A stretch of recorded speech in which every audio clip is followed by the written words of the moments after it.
Mesdames et messieurs, comment allez-vous? Dans cette nouvelle vidéo, on va aborder un thème particulier parce que j'ai pensé à un truc, j'étais tranquillement en train de me doucher, je me suis dit tiens, il y a un sujet que j'aime beaucoup et ce sujet-là c'est celui des malédictions. Je voulais pas faire une vidéo sur toutes les poupées maudites, ce genre de choses, mais plutôt sur des malédictions qui sont réelles parce que ce sont souvent des histoires qui ont certains faits qui leur sont directement associés, donc je trouvais ça très intéressant. J'ai fait une petite recherche, j'ai trouvé quelques histoires, peut-être que vous en connaissez certaines. Moi personnellement oui, parce que des fois tu retombes sur des histoires très connues, comme par exemple la poupée Annabelle. Celle-là je ne vais pas en parler en tout cas dans cette vidéo, mais vous voyez un petit peu le délire. Donc les amis, si la vidéo vous plaît, n'hésitez pas à liker la vidéo, n'hésitez pas également à vous abonner à la chaîne, et on est parti pour voir toutes ces histoires qui tournent autour des malédictions.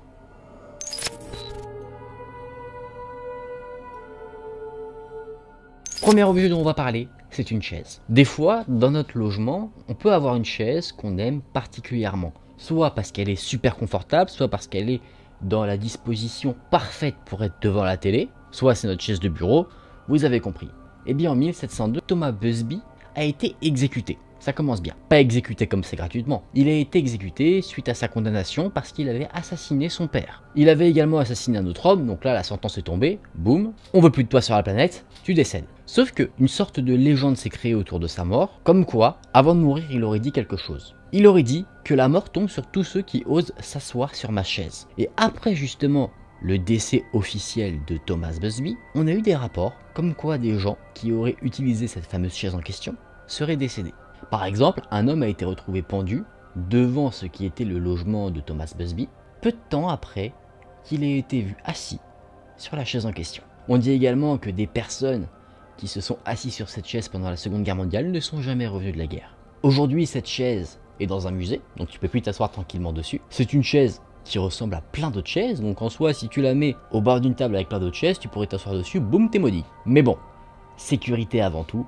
La chaise a été placée, comme je vous l'ai dit, dans un musée. Comme ça, personne ne peut s'asseoir accidentellement dessus, vaut mieux. Et il y aurait à côté de cette chaise une histoire, l'histoire que je vous ai racontée, et en plus de ça, le nom des victimes qu'elle aurait apparemment faites. Donc, selon vous, et c'est là que j'aime bien un peu justement théoriser sur certaines choses, est-ce que ce sont des accidents? Ou alors, est-ce que vous pensez réellement que Thomas Busby a réussi à lancer une malédiction? Ce serait intéressant, là je pars dans quelque chose d'assez farfelu, que tu puisses maudire quelque chose qui t'a appartenu. Tu vois, par exemple, c'était un McDo en bas de chez toi. Si tu dis, je maudis tous ceux qui vont dans ce McDo, tous ceux qui iront dans ce McDo vont mourir. Ça marchera pas. Mais par contre, si tu as un objet que tu apprécies tout particulièrement, je sais pas, un journal, un livre, une chaise, ça se trouve, qui sait, tu pourrais dire, tous ceux qui vont utiliser cette chaise vont mourir parce que toi, tu y es associé d'une manière ou d'une autre. Je sais pas si vous voyez un peu ce que je veux dire, mais je trouve ça assez intéressant d'aborder cet aspect-là avec cette histoire. Je suis parti très loin, effectivement. On passe à la malédiction qui suit.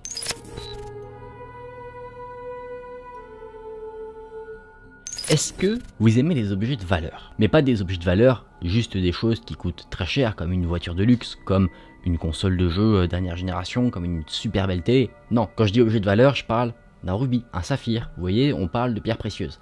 Et bien il y en aurait un, entre autres, qui serait maudit. Il y aura un saphir, connu sous le nom d'améthyste maudite. Déjà, tu te dis, je vais pas m'en approcher. C'est un saphir de couleur violet, et il aurait été volé dans un temple, le temple d'Indra, en 1857. Il a été volé pour être rapporté en Angleterre par un colonel. Ce colonel, c'était le colonel Ferris, sauf que, étonnamment, lui qui était plutôt en bonne santé et fortuné, en rentrant avec ce saphir, il a perdu tout ce qu'il possédait, ainsi que sa santé. Ce saphir aurait été transmis ensuite à son fils, et son fils aurait rencontré le même destin. Au passage, un ami du fils aurait pris le saphir entre ses mains, et lui, il se serait donné la mort peu de temps après. C'est comme si ce saphir causait la mauvaise fortune à tous ceux qui pouvaient le toucher. Et effectivement, tous ceux qui ont approché ce saphir ont connu une sorte de malheur. Par exemple, ça c'est assez atypique comme cas, une chanteuse qui a obtenu le saphir qu'il a eu en sa possession parce qu'on lui avait offert, a perdu ce qui faisait son métier.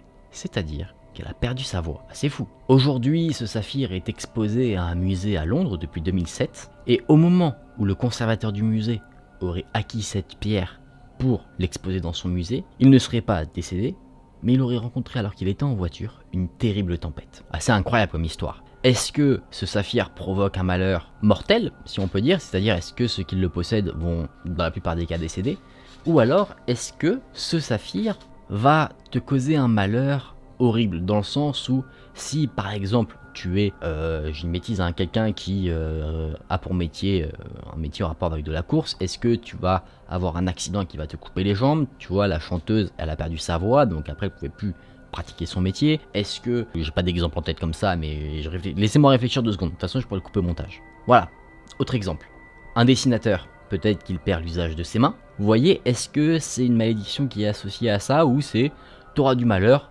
peu importe, tu vas galérer dans la vie? Bah ça on sait pas trop. Et vous verrez, si vous vous renseignez un petit peu, qu'il y a beaucoup d'objets considérés comme maudits qui sont pas enfermés dans un coffre scellé qu'on a jeté à la mer. Ils sont tranquillement exposés comme ça. Si on prend l'exemple de la poupée Annabelle par exemple, cette poupée là, elle n'est pas exposée aux yeux du monde, mais elle est exposée quand même dans le musée des Warren. Ils l'ont pas mis dans un coffre, ils l'ont pas enterré sur leur propriété, là où personne ne pourrait le trouver. Vous voyez ce que je veux dire? C'est pareil pour la poupée Robert, une poupée très connue, elle est exposée dans un musée. On l'a pas mis dans un coffre sous scellé en mode personne ne la verra. Ça m'amène à me poser une question, qu'est-ce qui se passerait s'ils essayaient de brûler les poupées? Peut-être que c'est un truc à pas faire, hein, je sais pas, mais ce serait un moyen efficace de faire disparaître toute trace du truc, je sais pas. Un saphir, je pense qu'à brûler c'est un peu plus compliqué, mais tu pourrais l'enterrer quelque part. Après, est-ce que cette malédiction a été jetée par ses propriétaires originaux? Quand ils ont vu qu'on leur avait volé quelque chose, ils se sont dit on maudit ceux qui ont volé et tous ceux qui s'approcheront de ce saphir? Ou alors est-ce qu'il y avait une malédiction de base associée à cette pierre dont on n'a pas connaissance? Peut-être que cette pierre avait une histoire beaucoup plus macabre que ce qu'on sait actuellement.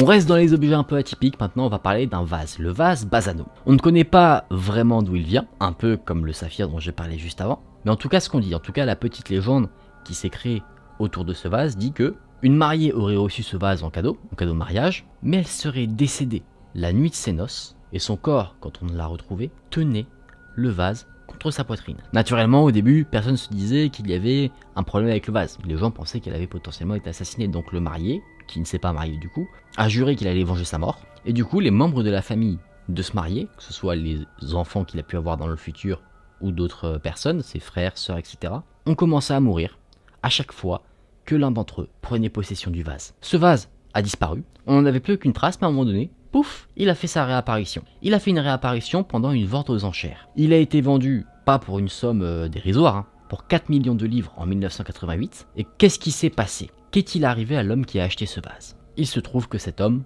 c'était Satan. C'est faux. Il est mort aussi.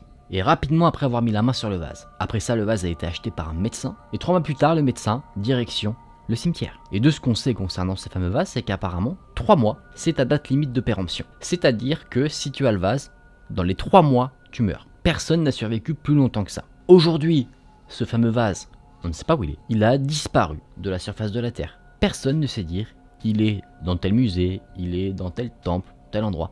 On n'en a aucune idée. La rumeur qui circule concernant ce vase, c'est que la dernière fois qu'il a été vu, je ne sais pas quand est-ce que c'était, mais la dernière fois qu'il a été vu, c'était dans un commissariat de police, dans une pièce où il y avait des objets qui avaient été retrouvés, et apparemment personne ne voulait le prendre avec lui. Et depuis ce vase, on ne sait pas ce qu'il est devenu. Je ne sais pas ce qui se passerait si jamais, pouf, tu mets un beaucoup de marteau dessus pour le péter. Après, évidemment, pour faire écho un petit peu à ce que je disais tout à l'heure, quand je disais ouais pourquoi on brûle pas, pourquoi on les casse pas et tout, il y a des choses aussi qui sont considérées comme hantées, mais qui ont une grosse valeur. Tu vois, ce vase là, 4 millions de livres, je pense que même s'il est hanté, ça fait un peu mal aux fesses de le péter quoi. Après, libre à chacun de faire ce qu'il veut. Quelqu'un aurait pu l'acheter et se dire moi je l'achète pour le péter. Ça on ne sait pas. Après, est-ce que, et là attention, peut-être que certains d'entre vous diront effectivement ça peut arriver donc à ne pas faire. Peut-être que si on casse ce vase, peut-être qu'on va libérer quelque chose d'encore plus problématique que si jamais le vase était juste en entier comme ça et que c'est que ceux qui le touchent qui sont maudits. Bon là je vais partir très loin, mais imagine tu casses le vase et tu lâches une énorme maladie sur le monde entier. Ouh. Est-ce qu'on serait pas en train de mettre le doigt sur quelque chose? Est-ce que le vase Basano ne serait-il pas responsable? Non, on va trop loin. On va trop loin. Calmez-vous. Les théories du complot, on verra ça dans d'autres vidéos peut-être. Mais là, c'est pas le sujet. Mais bon, c'était une histoire assez intéressante. J'adore. J'adore parce qu'il y a plein de mystères. Et on va continuer d'en voir.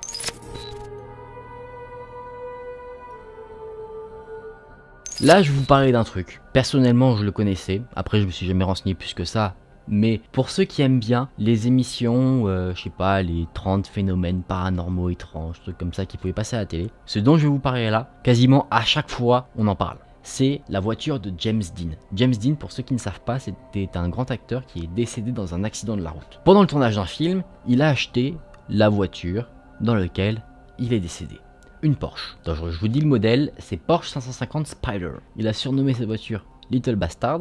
Traduction en française un peu soutenue, c'est Petit Filou, si on peut dire ça comme ça. Et en 1955, il se rendait à une course. Il a eu un accident, il a heurté une autre voiture, lui est mort sur le coup. Il y a un acteur qui avait auparavant vu cette fameuse voiture, la voiture de James Dean, avant qu'il ne décède. Cet acteur du nom de Alec Guinness, grand acteur, moi je le connais sous le nom de Obi-Wan Kenobi, pour ceux qui regardent Star Wars, dans les vieux films. Il disait qu'il avait une sorte de prémonition en touchant la voiture où il avait vu la mort de son ami. Un peu comme l'accident de Paul Walker, la mort de James Dean, ça a été quelque chose de dramatique, tragique, de très soudain. Il a été très jeune, donc personne ne s'attendait à son décès, c'était vraiment très prématuré. Et du coup, sa voiture a acquis une réputation plutôt étrange, une réputation de voiture maudite. Cette voiture a été démantelée, parce qu'elle avait quand même pris bien cher, mais il y avait des pièces qu'on pouvait réutiliser. Ces pièces-là ont été placées dans d'autres voitures et ça n'a pas été quelque chose d'anodin. Les voitures qui avaient reçu du coup des composantes de la voiture de James Dean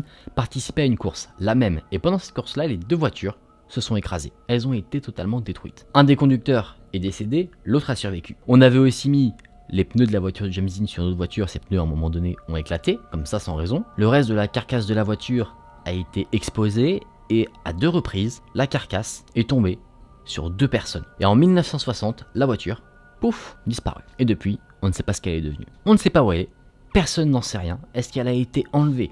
Est-ce qu'elle a été cachée? Est-ce qu'elle a été détruite ou est-ce que, pouf, comme ça, volatilisée dans l'air? On ne sait pas. C'est incroyable, n'est-ce pas? Peut-être que vous allez voir les voitures d'une manière totalement différente maintenant. Je trouve que là, les faits derrière la mort de James Dean sont très fous, mais ce qui moi m'intrigue aussi un petit peu, c'est pourquoi cette voiture est maudite. Qu'est-ce qui s'est passé? Est-ce que c'est la voiture en elle-même qui est maudite? Est-ce que ce sont ses composants? Ça, c'est un mystère. Est-ce que James Dean a acheté une voiture qui était de base maudite, ou est-ce que c'est sa mort qui a maudit la voiture? Ça, libre à chacun de s'en faire sa propre avis. Sa propre avis, oui, ça ne veut rien dire. Sa propre idée.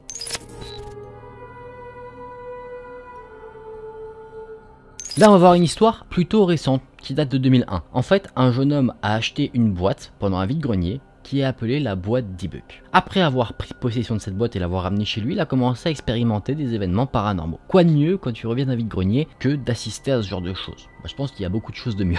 Associant les événements paranormaux qu'il vivait à cette boîte, parce que ça a commencé à partir du moment où il l'a acquis, il s'est dit, en 2003, 2 ans plus tard, c'en est assez, je la vends. Il l'a vendu sur internet, sur eBay, quelqu'un l'a acheté, et ce nouvel acheteur, pareil, a ressenti des choses étranges. Il ressentait pendant son sommeil des sensations d'étouffement, comme si quelqu'un l'étranglait. Il a commencé à faire des cauchemars dans lesquels il voyait une vieille sorcière, et il voyait évidemment plein d'autres choses qui l'ont terrorisé. C'est un enquêteur du paranormal qui a acheté cette boîte après tout ça, un homme du nom de Zak Bagans.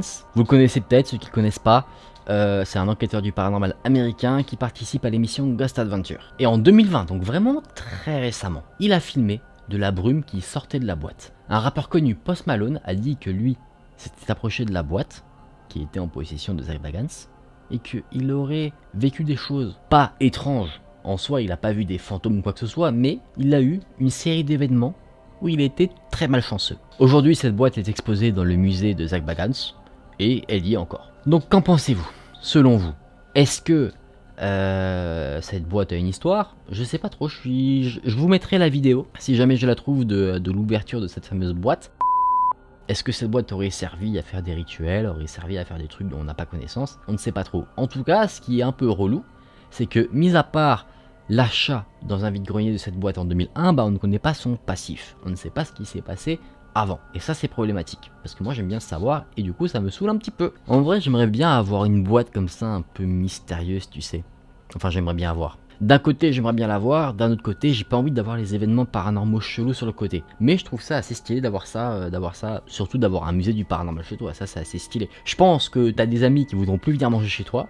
Mais c'est stylé de dire, frérot, j'ai un musée chez moi où j'ai plein de trucs intégrés. Je sais pas si ça peut impacter ta maison et que t'as des fantômes chez toi, je sais pas. Apparemment avec les Warren ça se passait bien, mais après faut prendre des mesures. De ce que je sais, les Warren ils faisaient venir, je sais plus combien de fois, c'était pas une fois par semaine, leur musée avec tous leurs trucs paranormaux. Donc ouais, il faut sûrement prendre des mesures. Tu te dis pas j'expose ça comme une carte postale.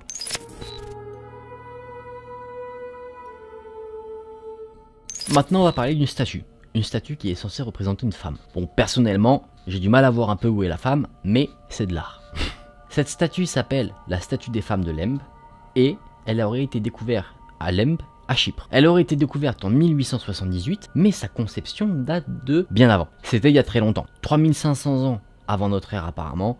Je dis peut-être des bêtises, mais pour vous donner une idée, ça remonterait donc au temps de l'ancienne Égypte, approximativement. Je ne suis pas beau faire un cours d'histoire, mais voilà, tout ça pour vous dire que c'était pas en 1900, c'était pas en 1800, c'était pas au Moyen-Âge, c'était bien avant. On a donné un joli surnom à cette statue, la déesse de la mort. Tout simplement parce que des familles qui ont possédé cette statue, qui l'ont eu entre leurs mains, ont vécu des choses tragiques. La première famille, la famille de Lord Elfon, sont décédées dans les 6 années qui ont suivi leur acquisition de la statue. Les 2 familles suivantes ont perdu la vie également, mais cette fois-ci 4 ans après avoir mis la main sur la statue. Et alors que sur la dernière famille, tout le monde était en train de se faire décimer, les 2 fils qui survivaient encore à la malédiction de la mort de cette statue, ont décidé de la donner au Royal Scottish Museum, dans la ville d'Édimbourg, où elle a été mise dans une vitrine en verre, et apparemment, depuis qu'elle est là, personne n'est décédé. Donc apparemment, cette statue, si tu l'as en ta possession, et que tu la gardes chez toi, peut-être qu'il y a un petit décalage horaire entre le moment où la malédiction te frappe et le moment où tu as la statue. Un mois t'es tranquille, au bout d'un an, tu commences à te faire tuer. Donc là, peut-être que, vu que elle est en soi la propriété de personne, d'un musée, un musée c'est pas une personne physique, bah peut-être que là, tout le monde peut s'en sortir sain et sauf. Après, on sait pas de quoi l'avenir est fait.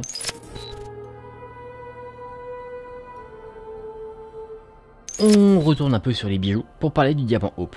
Ça, un peu comme la voiture de James Dean, c'est le genre d'histoire qui ressort beaucoup dans les émissions sur le paranormal. C'est un diamant qui trouve ses origines en Inde, et à un moment donné, ce diamant a été volé. Volé pas par n'importe qui, par un prêtre. Un prêtre voleur, c'est difficile à imaginer, n'est-ce pas? Le prêtre aurait été chopé et il aurait été condamné à mort pour son crime. Finalement, le diamant a été acheté par un roi de chez nous, Cocorico, le roi Louis XIV. Il a été acheté en 1642, mais le marchand qui a vendu le diamant Hope, a rapidement été, après avoir vendu le diamant, mutilé à mort par une meute de chiens. Le diamant est resté en France pendant quelques années, mais il s'est passé un événement en France qui a fait bouger encore ce diamant de lieu. Cet événement, c'est la Révolution française. Vous savez, la Révolution française, le peuple s'est révolté contre la monarchie, donc ils ont infiltré les palais, ils ont volé plein de choses, dont le fameux diamant. Le diamant a donc été volé pendant la Révolution et il a disparu pendant des décennies. Révolution française 1789, c'est en 1800 que le diamant refait son apparition, il dit coucou, je suis toujours là. Il fait parler de lui parce qu'il y a des gens qui perdent toute leur fortune, qui se donnent la mort, qui sont assassinés, et tout le monde met ça sur le compte de ce fameux diamant. Pour théoriser un petit peu sur certaines choses, les gens disent qu'en gros Marie-Antoinette est décédée à cause de ce diamant. Que le malheur qu'elle a eu, avec son procès, avec le fait d'être guillotinée, etc., tout ça c'était à cause du diamant parce que c'était elle qui le possédait au moment de la Révolution française. C'était elle qui en était la propriétaire, qui le portait, qui l'exposait dans ses quartiers, etc. Ce diamant a ensuite été revolé par quelqu'un, mais les voleurs, eux, sont pas restés en France. Ils sont partis en Angleterre et ils ont retaillé le diamant pour qu'il ne soit plus reconnaissable et qu'il puisse être vendu plus facilement. Le diamant a été échangé de main en main, a été vendu, a été racheté. À un moment donné, un Britannique du nom de Thomas Hope s'est approprié le diamant, il l'a acheté, d'où le nom qu'on lui connaît aujourd'hui, Diamant Hope, il lui a laissé son nom. Et ce Thomas Hope qui était très fortuné, boum, il a perdu toute sa fortune et du coup pour se refaire un peu, il a vendu le diamant. Je vous la fais rapide. Aujourd'hui le diamant n'est plus en Angleterre, il n'est pas en France, il est allé aux États-Unis et devinez à un moment donné à qui il a appartenu. À un célèbre joaillier dont la marque est très connue aujourd'hui, Pierre Cartier. Il a aussi un peu été vendu de main en main aux États-Unis, mais aujourd'hui, on peut le voir dans un musée à Washington. Il n'a pas été perdu, il n'a pas été enterré, il n'a pas été détruit, tout ce que tu veux, il est visible au musée de Washington. Si vous ne le connaissez pas, c'est un des objets les plus admirés au monde. C'est-à-dire que l'œuvre d'art, l'objet qui est le plus admiré au monde, c'est la Joconde, qui se trouve au Louvre. Le deuxième, c'est ce diamant qui se trouve au musée de Washington. Donc apparemment, c'est un des objets qui doit avoir énormément de valeur, tant historique que financier. Et après, si tu associes ça à la malédiction, tu te dis qu'elle a aussi une grande valeur paranormale. Je sais pas si ça se dit, mais t'as compris. Les amis, on en a fini pour toutes ces petites histoires de malédiction. J'espère que ça vous a plu. N'hésitez pas à me dire en commentaire si ça vous intéresse parce qu'il y en a vraiment plein d'autres. Il y en a plein d'autres et qui ne concernent pas forcément du coup les poupées. Vous avez vu, là je vous ai pas parlé de poupées, on a parlé d'objets des bijoux, des chaises, des voitures, vraiment t'as de tout. Je crois qu'une fois j'avais fait même une vidéo et il y avait un délire sur une poupée Reine des Neiges hantée. Donc comme quoi ça peut vraiment être n'importe quoi. Peut-être qu'un jour on va te dire, cet écouteur tu le mets dans l'oreille, pouf, tu décèdes. On sait pas de quoi l'avenir est fait. Hein. Bon les amis, je vous propose qu'on se remette dans une ambiance beaucoup plus tranquille pour débriefer de cette série de malédictions.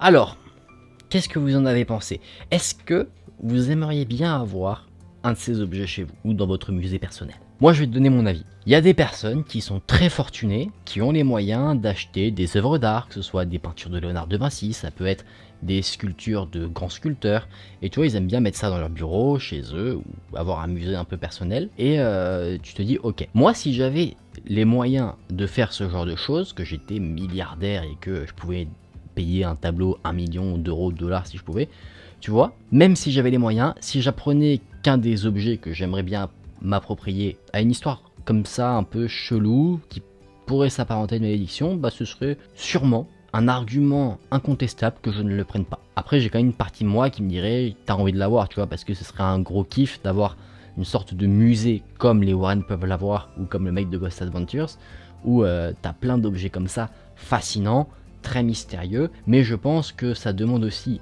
bon déjà d'assez bons moyens financiers, mais aussi des moyens logistiques, parce qu'il faut la pièce, il faut avoir de quoi isoler tous ces objets, il faut aussi prendre en compte peut-être l'intervention d'un prêtre, qu'un prêtre vienne pour bénir les lieux, qui mette de la sauce, je sais pas quoi, enfin qui vienne sécuriser le truc, donc ça demanderait beaucoup trop de préoccupations pour ma petite tête. Je trouve quand même ça très intéressant. En plus tu as des sortes de faits, ce sont des objets qui ont parcouru aussi l'histoire, par exemple le Diamant Hope, il a traversé la Révolution française, il était là avant, il a traversé plein d'époques, et c'est ça qui est aussi très fou, c'est que si jamais tu voulais prendre un de ces objets pour toi, si tu avais les moyens, bah d'un côté tu achètes une part de l'histoire, parce que ça a traversé les époques, et d'autre côté, bah t'achètes aussi le fait de mourir. Peut-être pas. Ce que j'aime beaucoup dans ces histoires-là, c'est que tu vois que les malédictions, ça peut toucher tout et n'importe quoi. Tu vois, t'as des voitures, t'as des tableaux, t'as des poupées, t'as des bijoux, ça pourrait être vraiment tout et n'importe quoi. C'est ça qui est aussi très flippant, parce que ça se trouve, un jour tu vas aller dans un endroit, tu vas dire tiens je vais m'asseoir ici, tu t'assois, 2 ans plus tard on te dit la chaise est tentée, les gens qui s'assoient dessus meurent dans les 3 ans. Tu dis mince, il me reste 1 an à vivre. Les amis, j'espère que cette vidéo vous a plu, si c'est le cas n'hésitez pas à liker la vidéo, n'hésitez pas également à vous abonner à la chaîne. Merci du fond du cœur d'avoir regardé la vidéo, j'espère qu'elle vous a plu, dites-moi en commentaire si vous voulez que j'en fasse d'autres sur ce type de thème. Nous on se dit à très vite dans une prochaine vidéo, prenez soin de vous, c'était Aken, salut!